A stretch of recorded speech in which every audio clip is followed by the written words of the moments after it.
자, 이번 요한계시록 21번째 강의는 큰 창녀인 로마 가톨릭의 최후라는 주제로 강의를 합니다. 지난번 강의에 이어지는 내용입니다. 그래서 요한계시록 17장과 18장을 중심으로 볼 것이고요. 교재를 갖고 계신 분들은 제3권 57페이지의 마지막 단락을 보시면 됩니다. 이 시간 주제의 구절인데요. 그가 큰 음성으로 힘있게 외쳐 말하기를 큰 바빌론이 무너졌도다 무너졌도다 마귀들의 거처가 되었고 온갖 더러운 영의 소굴이요 모든 더럽고 가증한 새의 소굴이로다. 로마 가톨릭을 이야기하는 것이죠. 자, 지난번 강의에 이어서 큰 창녀인 로마 가톨릭의 실체에 대해 좀 더 알아보면 요한계시록 17장 5절 말씀을 보시겠습니다. 그녀의 이마에 한 이름이 기록되어 있는데 신비라 큰 바빌론이라 땅의 창녀들과 가증한 것들의 어미라고 하였더라. 자, 로마 가톨릭은 고대 바빌론의 가증한 우상 숭배와 쌍벽을 이룰 만큼 바빌론 종교 체제와 매우 흡사합니다. 자, 그래서 가톨릭은 큰 바빌론의 신비라고 불리는 거예요. 이 알렉산더 히슬로비스 쓴 두 개의 바빌론이라는 책이 있는데 바로 두 개의 바빌론은 고대 바빌론뿐만 아니라 고대 바빌론하고 로마 가톨릭을 지칭해서 이야기하는 거예요. 비록 지금은 고대 바빌론 왕국은 없어졌지만 그들의 종교 행위는 남아 있는 거죠. 특히 로마 가톨릭의 마리아 숭배가 그렇습니다. 여기 그림 보게 되면 이제 소위 신부들이 앞에 있는 마리아상에 절을 하는 것이거든요. 이 바빌론의 여신 세미라미스 숭배의 연장선에 있는 것이죠. 바빌론의 여신 세미라미스, 바로 마리아로 둔갑돼서 숭배를 받고 있는 것입니다. 그래서 로마 가톨릭은 마리아를 하늘의 여왕이라고 부르는 거예요. 하늘의 여왕. 실제로 교황은 마리아를 숭배합니다. 한때 교황 요한 바오로 2세는 이런 말을 했어요.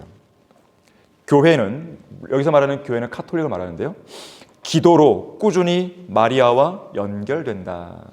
기도하는 교회가 그리스도의 어머니인 마리아와 이렇게 연합하는 것은 처음부터 교회의 신비의 일부였다. 우리는 그녀가 이런 신비 속에서 임재하는 것을 본다. 이는 마치 그녀가 자신의 아들의 신비 속에 임재하는 것과 같다. 아니, 마리아가 예수님 안에 임재한다고요? 말이 되냐고요, 이게. 제2차 바티칸 공의회는 하나님의 어머니라고 합니다. 마리아를 하나님의 어머니가 그리스도와 교회의 신비 속에 있다고 가르침으로써 우리로 하여금 이에 준비하게 한다라고 교황이 이야기한 것이죠. 또한 로마 가톨릭은 땅의 창녀들과 가증한 것들의 어미입니다. 우리가 오늘 주제 구절을 봤듯이 요한계시록 18장 2절에 의하면 마귀들의 거처예요. 더러운 영의 소굴입니다. 이 마귀들은 새들로 나타나죠. 그래서 더럽고 가증한 공중의 새들의 소굴이다 그러죠. 사탄적인 의식을 행하는 가증스러운 종교 집단입니다. 이와 연관해서 뉴 인터내셔널 요한계시록 헬라어 주석에는 이렇게 설명을 하고 있어요. 교재에 나오지만요. 바빌론의 화려한 외적인 모습이 마침내 벗겨지고 골격이 드러나게 되는데 그곳에는 오직 마귀적인 새처럼 생긴 피조물만이 앉아있다 그랬어요. 이사야 13장 21절과 34장 11절, 14절에 나오는 피조물들에 대해 유대인들은 마귀적인 존재들이라고 해석했다. 바빌론을 인도한 세력은 마귀적인 영역이었음이 이 마지막 계시로 인해 드러난다. 요한계시록을 통해 드러난다는 것이죠. 자, 이어지는 6절 보시면 본문에서 17장, 또 내가 보니 그 여자가 성도들의 피와 예수의 순교자들의 피에 취하였더라. 그러므로 내가 그녀를 보고 크게 의아해하며 놀란노라. 다시 말하자면 로마 가톨릭은 피에 취한 창녀인 것이 피에 취해 있습니다. 미사를 빙자해서 예수 그리스도의 실제 피를 마시고 있는 것이나 다름없고 수많은 성도들을 실제로 죽임으로써 순교자들의 피를 마시는 존재인 것이죠. 순교자들의 피에 취해 있습니다. 이들은 중세 암흑시대에 하나님의 이름으로 성경대로 믿는 그리스도인들을 악랄하게 살해했죠. 그들의 피에 취했던 거예요. 특히 스페인의 종교 재판은 악명이 높죠. 그들의 고문, 그들의 악랄함, 악명이 높습니다. 쇠꼬챙이가 등장하고 사지를 찢고 쇠꼬챙이로 관통시키고 철갑처녀가 있고 인두로 지지고 가시로 된 의자가 있고 톱질을 하고 수많은 고문, 기구와 방법이 고안되어 있습니다. 화형과 교수형은 그야말로 일반화됐던 것이죠. 자, 이렇게 성도들을 잔인하게 죽이면서도 그들은 하나님의 영광을 위하여라고 외쳤던 것입니다. 여기 나오는 그림은 이 지롤라모 사보나롤라 동상입니다. 이탈리아의 페라라에서 태어났고요. 아주 훌륭한 설교자였습니다. 황금의 입이라 불렸던 크리소스톰처럼 의로움에 대해 강력하게 설교했던 인물이에요. 카톨릭 사제들과 주교들의 악한 행실에 대해 담대하게 꾸짖었고 전천년주의를 설교했고요. 교황의 권위를 위시해서 타락한 로마 카톨릭의 모습을 성경적으로 비평하다가 순교를 당한 인물입니다. 당시 순교를 당할 때 이 교황은 지롤라모 사보나롤라의 그 입을 다물게 하기 위해서 이런 말을 합니다. 내가 그대에게 붉은 모자를 수여하겠노라. 여러분들 그 추기경이 쓰는 모자 있잖아요. 이 붉은색 아니에요? 다시 말하자면 너의 믿음과 너의 신념, 너의 주장을 지금 철회하게 되면 내가 추기경으로 추대해 줄게. 이렇게 미혹한 것이죠. 그때 사보나롤라는 이렇게 말합니다. 나는 피의 붉은 모자를 취하겠다라고 응수한 것이에요. 카톨릭 추기경에 쓰는 그런 붉은 모자는 필요 없다 이거예요. 나는 피의 붉은 모자, 즉 순교하겠다는 것이죠. 순교를 각오한 죽음의 모자를 쓰겠다는 것입니다. 결국 그 모자를 썼고 말뚝에 결박당한 채 화형을 당했습니다. 자, 이러한 화형이 중세 암흑시대는 그야말로 비일비재했던 거예요. 이탈리아 로마에 가게 되면 여기 그림이 나오지만 산 지미냐노란 도시에 가게 되면 이 고문 박물관이에요. 고문 박물관. 범죄 박물관이라고 부르기도 하는데 이 고대미 중세 암흑시대에 자행되었던 고문에 관한 기록들을 모아놓은 박물관입니다. 여기에는 악마의 타워라 불리는 지하 감옥이 있고요.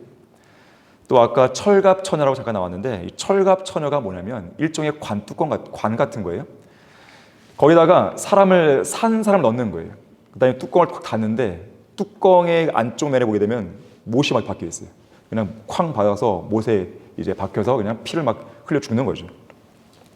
또는 이런 것도 있어요. 이 목 중심에다가 이 위아래로 이 뾰족한 철심을 딱 기대는 거예요. 그래서 이렇게 움직이지 못해요. 앞으로 움직이면 찔리는 거고 뒤로도 마치 찔리는 것이고 그래서 아예 이렇게 둘러놓는 것이죠. 그냥 꼼짝 못하고 이러고 있다가 그냥 죽는 것이죠.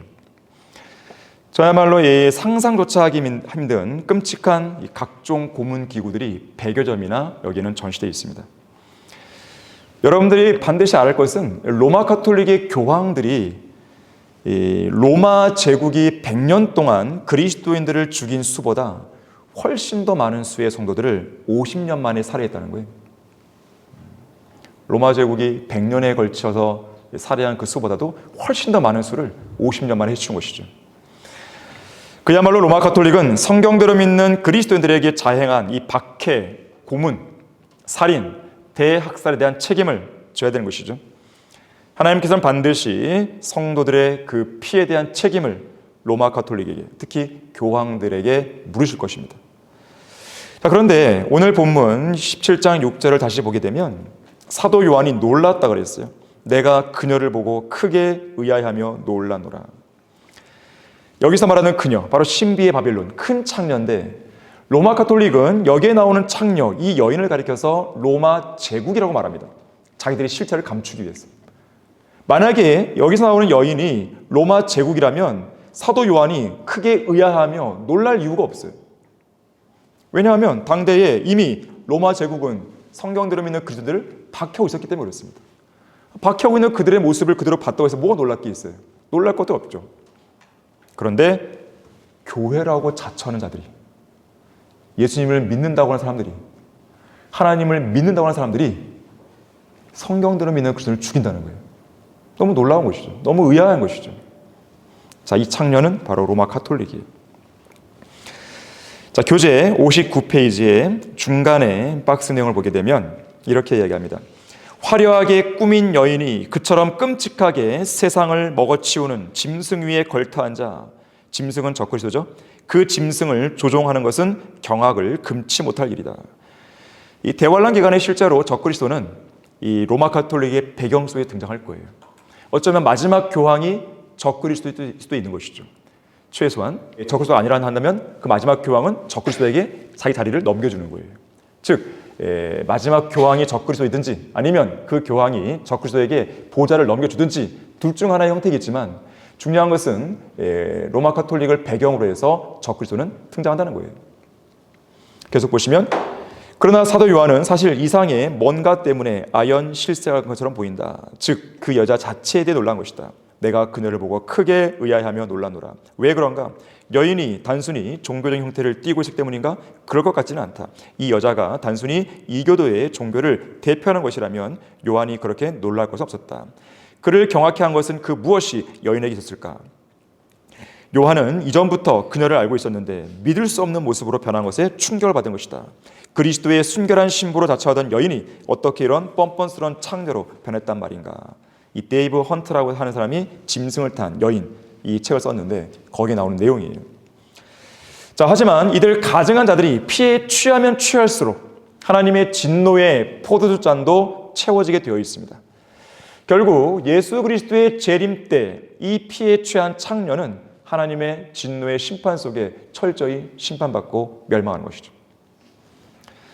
자, 다음으로 18절 말씀 보시게 되면 뇌가 본 그 여자는 그 땅의 왕들을 다스리는 큰 도성이라고 했어요. 이 로마 가톨릭의 본거지인 바티칸을 말하는 것인데 이 바티칸은 땅에 있는 실제 도성이죠. 시티입니다. 하나의 도시입니다. 동시에 국가입니다. 그래서 보통 바티칸을 가리켜서 바티칸 시국이라는 말을 쓰는 거예요. 도시이면서 국가죠. 하나의 나라예요. 자, 그런데 계시록 18장을 보게 되면 이 큰 도성은 2절에 보니까 가증한 도성으로 묘사가 됩니다. 3절에서는 술 취한 도성이에요. 술 취한 도성. 5절에서는 전능하신 하나님의 진노와 저주 아래에 있는 도성입니다. 6절에서는 잔을 갖고 있는 도성이에요. 7절에서는요, 교만한 도성입니다. 9절에서는 행음을 즐기는 도성이고 10절에서는 견고한 도성이에요. 무너질 것 같지가 않은 도성이죠. 12절에서는 부유한 도성입니다. 돈이 많아요. 19절에서는 상업적인 도성이죠. 마지막으로 21절에서는 사형을 선고받은 도성입니다. 자, 도성이에요. 땅의 왕들을 다스리는 큰 도성이다 그랬어요. 이 바티칸 시국 면적을 보니까 0.44 제곱킬로미터의 통치 영역입니다. 작죠? 작아요. 작지만 큰 도성입니다. 이 1,000명 정도의 적은 국민들이 바티칸에 살고 있고요. 이 수도도 있고 수도. 바티칸 자체가 수도겠죠. 수도가 있고 군대는 없습니다. 군대는 없지만 치안과 교황의 안위를 책임지는 근위대 정도만 있을 뿐이에요. 하지만 여러분이 속아서는 안 됩니다. 교황은 그 배후에서 국제연합, 유엔을 움직이는 거예요. 유엔의 군대를 움직일 수 있는 것입니다. 최고의 병력을 자랑하는 그 어떤 나라보다도 더 큰 정치적인 권력을 행사할 수 있습니다. 영향력으로 본다면 어떤 강대국보다도 훨씬 더 많은 영토를 확보하고 있는 것이죠.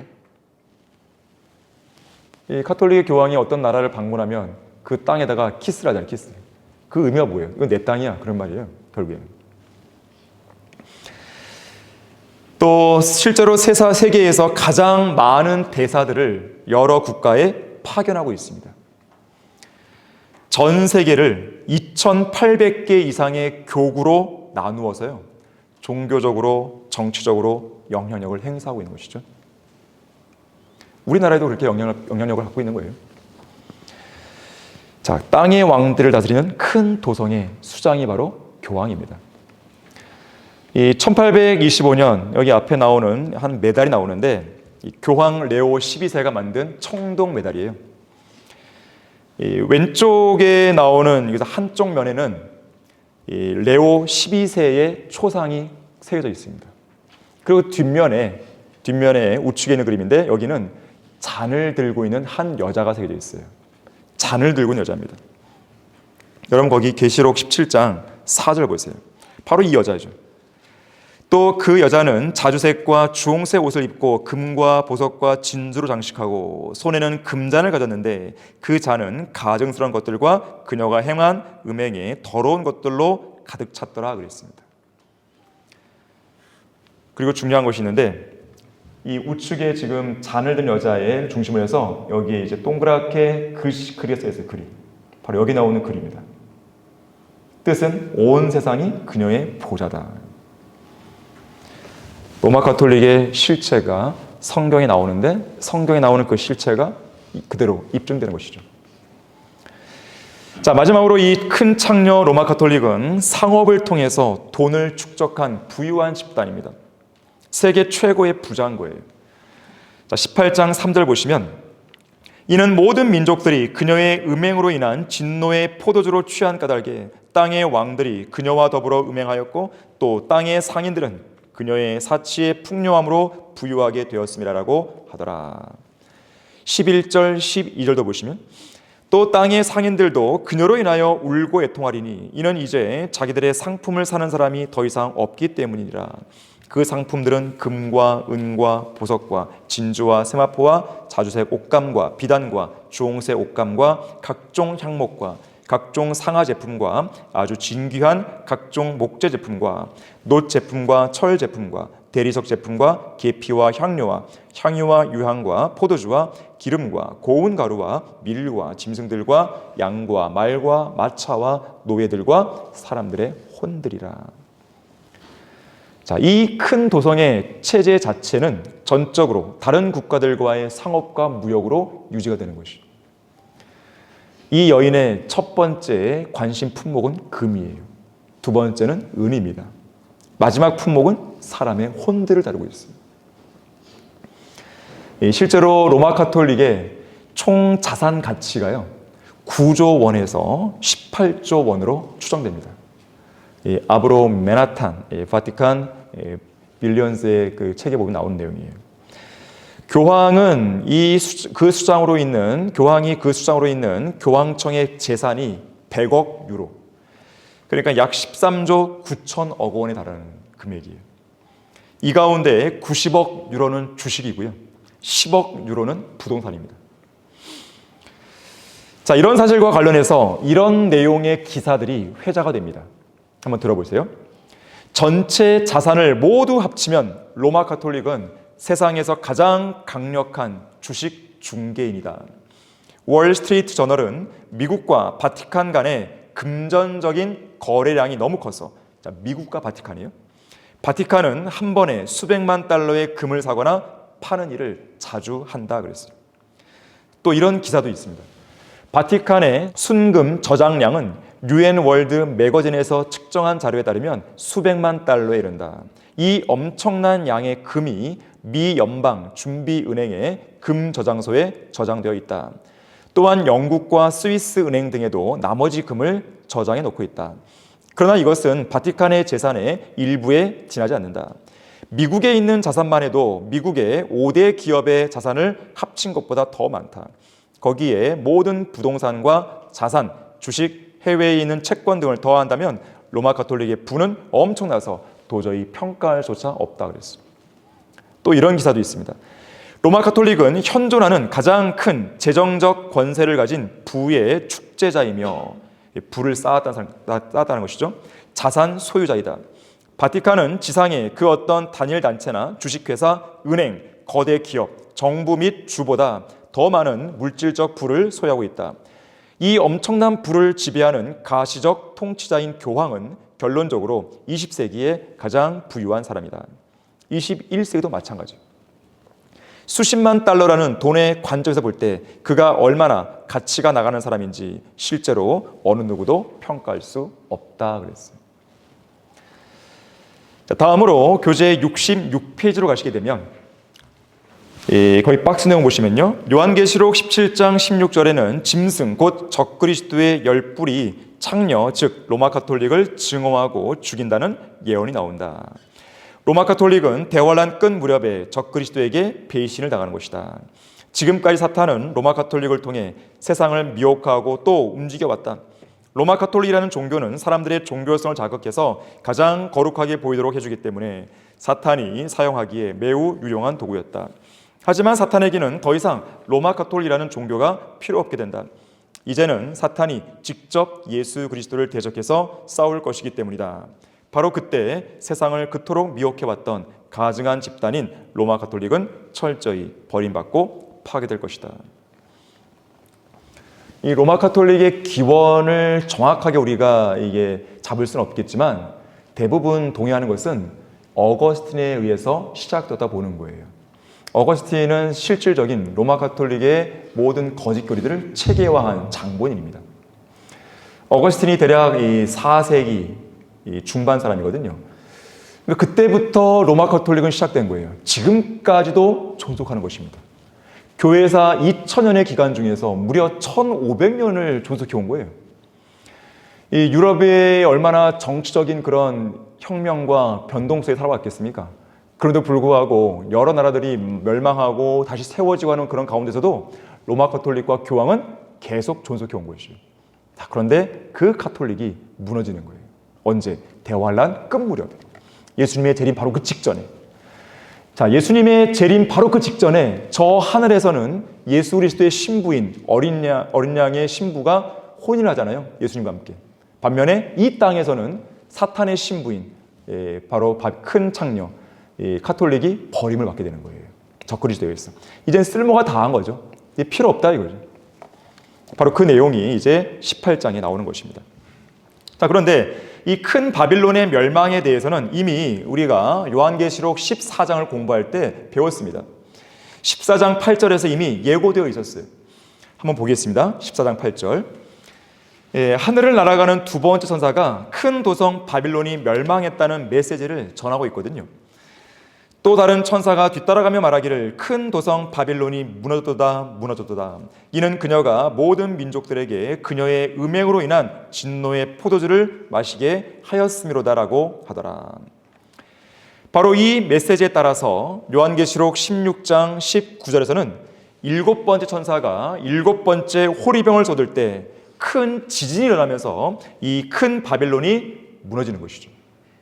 자, 거기 16장 17절부터 19절 보시면 일곱째 천사가 자기 호리병을 공중에 쏟으니 하늘의 성전에서 큰 음성이 보좌로부터 나와 말하기를 다 이루었다고 하니 음성들과 천둥들과 번개들이 있었고 또 큰 지진이 일어났는데 그 지진이 너무도 엄청나서 사람이 땅에 거주한 이래로 그처럼 강력하고 큰 지진은 일찍이 없었더라. 또 그 큰 도성이 세 부분으로 갈라지고 민족들의 성읍들도 붕괴되며 큰 바벨론이 하나님 앞에 기억되었으니 이는 그녀에게 그분의 맹렬한 진노의 포도주 잔을 주기 위함이니라. 자, 이로써 바티칸은 불타는 거예요. 예수 그리스도의 재림 직전에 멸망합니다. 지진으로 무너진 도성이 완전히 불타서 잿더미가 되어버리는 것이죠. 자, 거기 계시록 18장 8절부터 10절도 보겠습니다. 이로 인하여 그녀의 재앙들이 하루 만에 닥치리니 죽음과 슬픔과 기근이요 또 그녀는 불로 완전히 태워지리니 이는 그녀를 심판하시는 주 하나님은 강하시기 때문이니라. 그녀와 더불어 행음하고 즐기며 살던 땅의 왕들이 그녀가 불에 타는 연기를 볼 때 그녀로 인하여 울며 애곡하리니 그들은 그녀가 당하는 고통이 두려워 멀리 서서 말하기를 슬프도다 슬프도다 큰 도성 바빌론이요 견고한 도성이요 일시에 너희의 심판이 임하였구나라고 하리라. 자, 무너지지 않을 것 같았던 그 도성이 완전히 무너지는 모습을 보는 것이죠.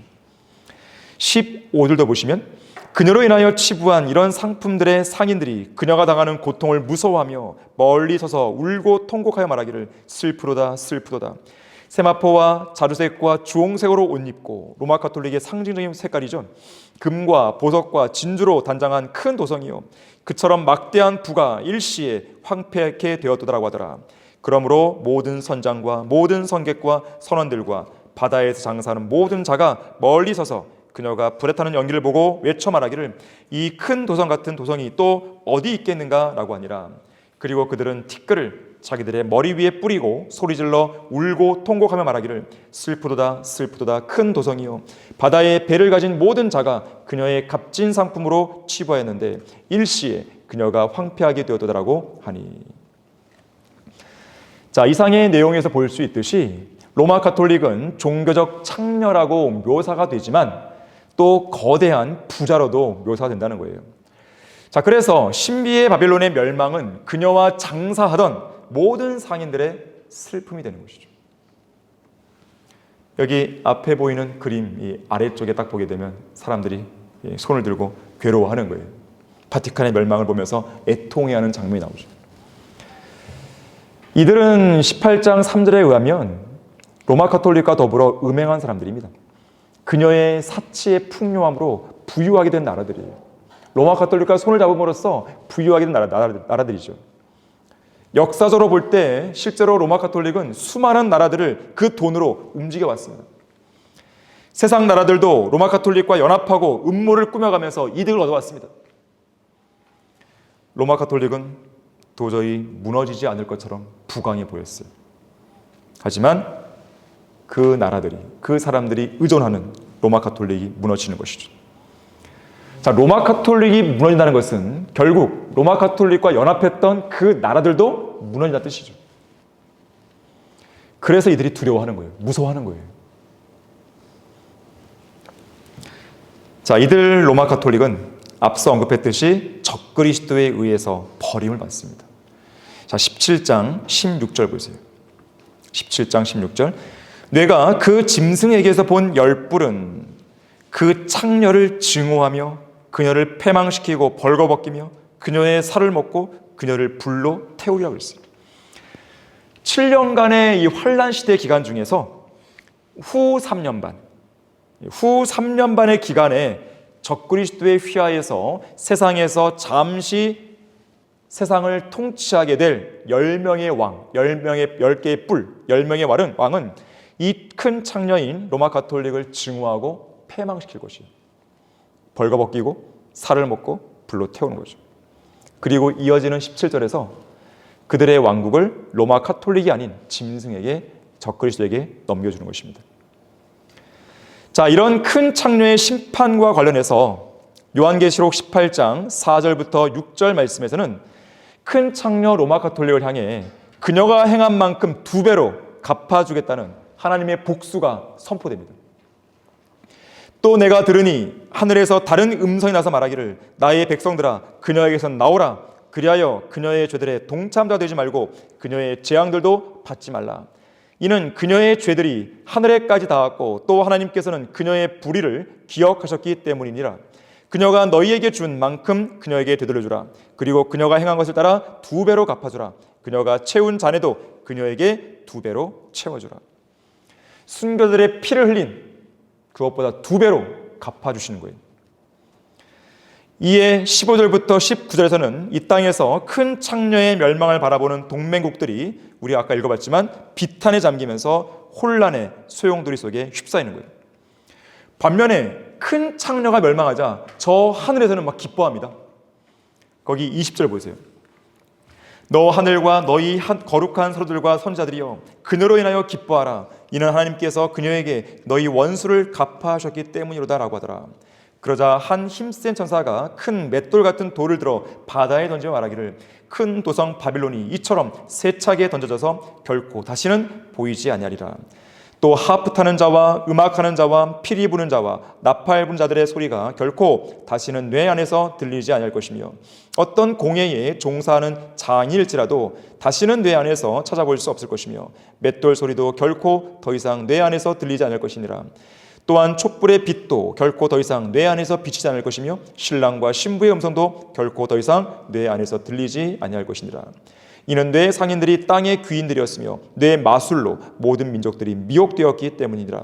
선지자들과 성도들과 이 땅에서 살해된 모든 사람의 피가 그녀 안에서 보였느니라고 하니라. 결론적으로요. 68페이지 박스 내용 보십시오. 하나님께서는 여왕인 큰 창녀가 마지막 날들 곧 환란 시대에 권세를 잡을 것을 경고하시지만 또한 그녀를 권자에서 끌어내리시어 멸망시킬 것도 약속하신다. 하나님께서 이 중요한 경고와 약속을 그분의 말씀에 넣으셨기 때문에 우리는 그것을 미리 알고 나의 백성들아 그녀에게서 나오라 그리하여 그녀의 죄들에 동참자 되지 말고 그녀의 재앙들도 받지 말라라는 그분의 경고에 주의를 기울이게 된다. 이처럼 하나님의 엄중한 심판이 그 여자 교황과 로마 가톨릭에게 내려지기 때문에 하나님의 백성들은 그녀에게서 나와야 한다. 그녀의 죄들에 동참자 되지 말고 그녀의 재앙도 받아서는 안 된다. 이것이 교리적으로는 환난 중에 이스라엘에게 당하지만 그래서 나의 백성들아 그런 거예요. 영적으로 보면 그리스도인들 역시나 로마 가톨릭의 죄들에 동참해서는 안 되는 것이다. 자, 교리적으로 본다면 환난 시대의 유대인들에게 이 가톨릭에게 동참하지 말라는 거예요. 하지만 이 시대, 이 교회 시대에 영적으로 우리에게도 적용되는 부분입니다. 이 배교라고 하는 것에는 사실상 약이 없습니다. 약이 없어요. 한번 썩어버린 생선은 아무리 냉동실에 넣는다 하더라도 돌아오는 게 아닙니다. 그만큼 치유가 불가능하기 때문에 배교자들에게는 오직 엄중한 심판만이 남아있는 거예요. 가톨릭이 그러합니다. 이들을 위해서는 흑암의 안개가 영원히 간직되어 있습니다. 인류의 역사, 특히 현 교회 시대가 종말을 향해 다가감에 따라 배교의 밤은 더욱더 깊어질 것입니다. 그래서 바울은 마지막 날들에 아주 어려운 때가 올 것이라 경고했고요. 또 악한 사람들과 사기꾼들은 더욱 악해져서 속이기도 하고 속기도 할 것이라고 경종을 울렸어요. 결국 이 배교는 대환란 기간에 신비라 큰 바빌론이라 땅의 창녀들과 가증한 것들의 어미라고 불리는 로마 가톨릭 안에서 절정에 달할 것입니다. 그래서 성경은 그런 가증한 사탄적인 집단과 관련해서 그들에게서 빠져나오라고 엄중한 경고를 주고 있는 거예요. 성별은 거룩하신 하나님의 거룩한 명령입니다. 성별하라는 명령, 빠져나오라는 이 명령은 오늘날 새삼스럽게 대두된 새로운 교리가 아니에요. 이것은 교회사 2000년 동안 성경대로 믿는 성도들의 피 흘린 발자취를 통해서 끊임없이 이어져 내려온 성경적 교리입니다. 이 제이 프랭크 노리스 목사는 1935년 1월 템플 침례교회에서 성별에 관하여 이렇게 설교했어요. 배가 물 위에 떠 있는 것은 괜찮지만 물이 배 안으로 들어오면 당신은 반드시 배 바깥으로 나가야 됩니다. 우리가 세상에서 살고 있다 해도 결코 세상에 속한 사람이 되어서는 안 됩니다라고 말한 거예요. 성경적 성별은 성경적으로 순수한 교회를 지키기 위한 투쟁의 역사입니다. 이 싸움은 예수 그리스도께서 다시 오실 때까지 지속되어야 되는 것이에요. 오늘날 성경대로 믿는 그리스도인이 걷고 있는 성경적 성별의 길은 결코 외로운 길이 아닙니다. 지나간 날들에 수많은 성경대로 믿는 그리스도인들이 진리의 말씀을 지키기 위해 치러야 했던 값비싼 대가를 그들의 순교의 피를 통해 이미 지불해 놓은 길이기 때문에 그런 거예요. 우리만 걷고 있는 게 아니에요. 우리만 세상스럽게 이 시대에 별종처럼 걷고 있는 게 아니에요. 이미 2000년 교회사에서 피 흘린 발자취를 따라서 계속 걸어왔던 그 길에 명맥 속에서 우리가 걷고 있는 것이죠. 자, 그들은 진리를 위해 성배했던 것인데 그 결과 엄청난 박해를 받을 수밖에 없었던 것이에요. 자, 우리도 마찬가지예요. 박해의 정도만 다를 뿐이죠. 우리는 그런 박해가 무섭다고 해서 피해가서는 안 됩니다. 자, 성경적 성별을 몸소 실천한 프랭크 노리스 목사는 다시 한번 우리에 대해서 이렇게 이야기하는 것이죠. 각 교파에서 하만 같은 사람들이 비성경적인 요구들을 할 때 내가 그들에게 굴복했다면 아무런 말썽도 일어나지 않았을 것이다. 진화론을 가르치는 교수들 7명이 사퇴하도록 베일러 대학교에서 내가 진화론을 공격하지 않았다면 아무런 말썽도 일어나지 않았을 것이다.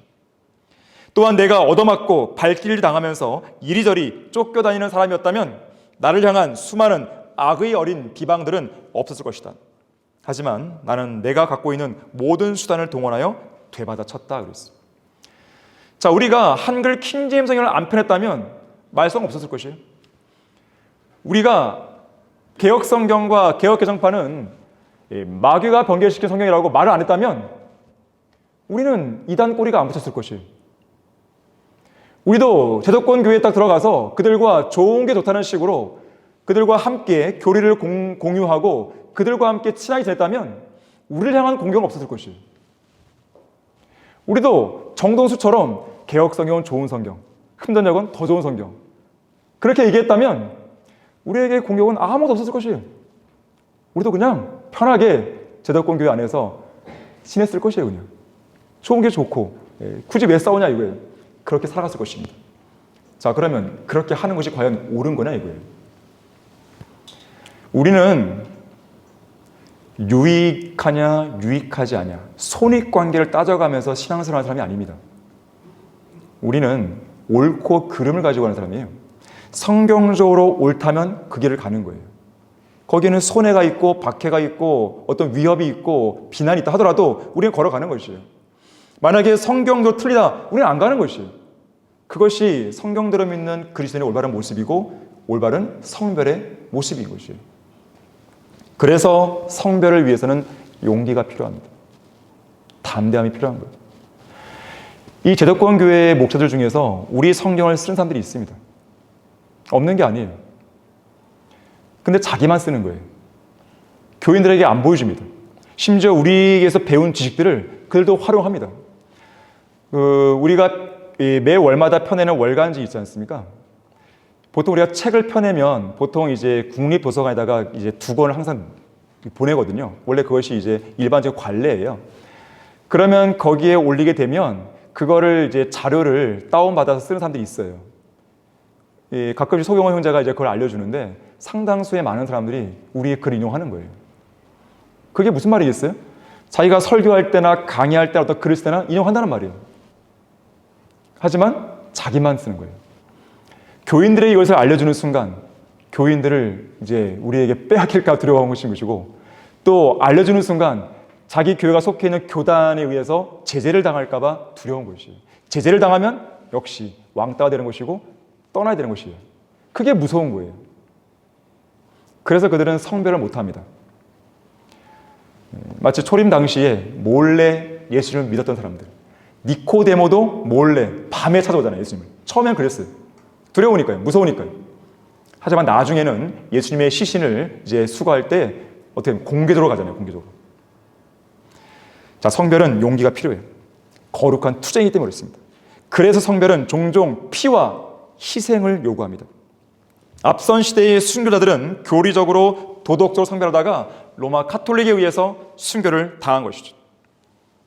자, 그들의 피 흘린 발자취를 바로 우리가 따라가고 있다는 것, 이것을 항상 여러분들이 염두에 두시면 좋겠습니다. 그리스도인은 한글 킹제임스 성경을